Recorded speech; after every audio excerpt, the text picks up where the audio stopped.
ஒன்றை உணர்ந்தால் நன்மை விளையும். நடக்கவிருப்பதை கணிக்க இயலாது. நடக்கப் போவதை உருவாக்கவும் முடியாது. நடப்பதனைத்தும் இனிமையானதென்று மகிழ்ச்சி கொண்ட மனதோடு வாழ்ந்து வருங்காலத்தை எதிர்கொள்ளலாம்.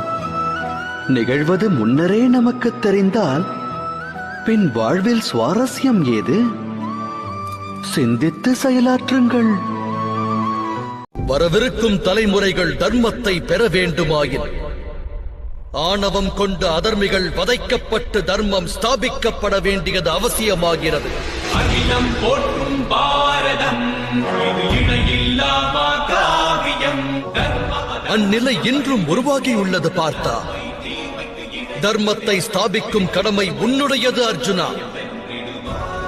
ஆகையால் பலகீனத்தை விரட்டு. யுத்தத்தில் பங்கெடுக்க பலத்தை திரட்டு.